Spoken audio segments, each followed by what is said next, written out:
Woe to thee, Simon Magus! Woe to you, his wretched followers! Who the things of God, which should be wedded unto goodness, them, rapacious as ye are, do prostitute for gold and silver in adultery. Now must the trumpet sound for you, since yours is the third chasm.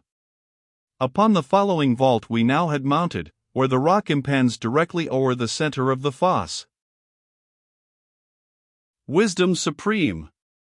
How wonderful the art, which thou dost manifest in heaven, in earth, and in the evil world, how just to meet allotting by thy virtue unto all. I saw the livid stone, throughout the sides and in its bottom full of apertures, all equal in their width, and circular each, nor ample less nor larger they appeared than in St. John's fair dome of me beloved those framed to hold the pure baptismal streams, one of the which I brake, some few years past, to save a whelming infant, and be this a seal to undeceive whoever doubts the motive of my deed. From out the mouth of every one, emergency to sinners' feet and of the legs high upward as the calf the rest beneath was hid. On either foot the soles were burning, whence the flexile joints glanked with such violent motion, as had snapped asunder cords or twisted withs. As flame, feeding on unctuous matter, glides along the surface, scarcely touching where it moves, so here, from heel to point, glided the flames. Master!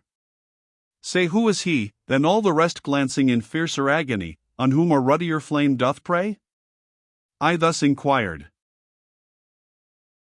If thou be willing, he replied, that I carry thee down, where least the slope bank falls, he of himself shall tell thee in his wrongs. I then, as pleases thee to me is best. Thou art my lord, and know'st that ne'er I quit thy will, what silence hides that knowest thou? Thereat on the fourth pier we came, we turned, and on our left descended to the depth, a narrow strait and perforated close. Nor from his side my leader set me down, till to his orifice he brought, whose limb quivering expressed his pang. Poor thou art, sad spirit! Thus revered, and as a stake drive in the soil. I in these words began, if thou be able, utter forth thy voice.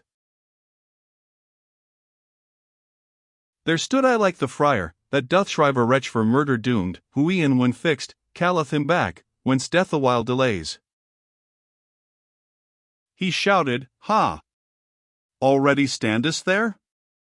Already standest there, O Boniface! By many a year the writing played me false. So early dost thou surfeit with the wealth, for which thou fearedst not in guile to take the lovely lady, and then mangle her? I felt as those who, piercing not the drift of answer made them, stand as if exposed in mockery, nor know what to reply, when Virgil thus admonished, Tell him quick, I am not he, whom thou believest. And I, as was enjoined me, straight replied. That heard, the spirit all did wrench his feet, and sighing next in woeful accent spake, What then of me requirest? If to know so much imports thee, who I am, that thou hast therefore down the bank descended, learn that in the mighty mantle I was robbed, and of a she-bear was indeed the son, so eager to advance my whelps, that there my having in my purse above I stowed, and here myself. Under my head are dragged the rest, my predecessors in the guilt of simony. Stretched at their length they lie along an opening in the rock. Midst them I also low shall fall, soon as he comes, for whom I took thee, when so hastily I questioned. But already longer time hath passed, since my soul's kindled, and I thus upturned have stood, than is his doom to stand planted with fiery feet. For after him, one yet of deeds more ugly shall arrive, from forth the west, a shepherd without law, fated to cover both his form and mine. He a new Jason shall be called, of whom in Maccabees we read, and favor such as to that priest his king indulgent showed, shall be of France's monarch shown to him. I know not if I hear too far presumed, but in this strain I answered, Tell me now, what treasures from St. Peter at the first our Lord demanded, when he put the keys into his charge? Surely he asked no more but, Follow me. Nor Peter nor the rest or gold or silver of Matthias took, when lots were cast upon the forfeit place of the condemned soul.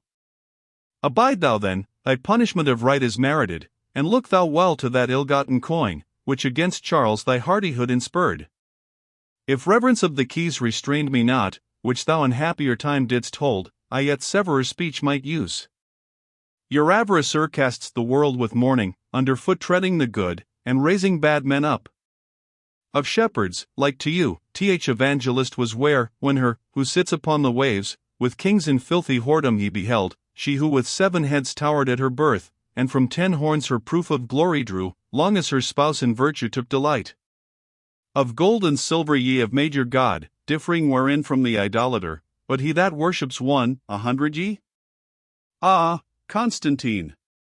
To how much ill gave birth, not thy conversion, but that plenteous dower, which the first wealthy father gained from thee.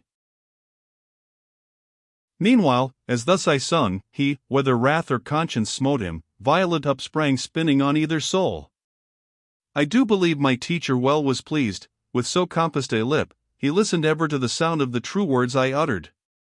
In both arms he caught, and to his bosom lifting me upward retracked the way of his descent.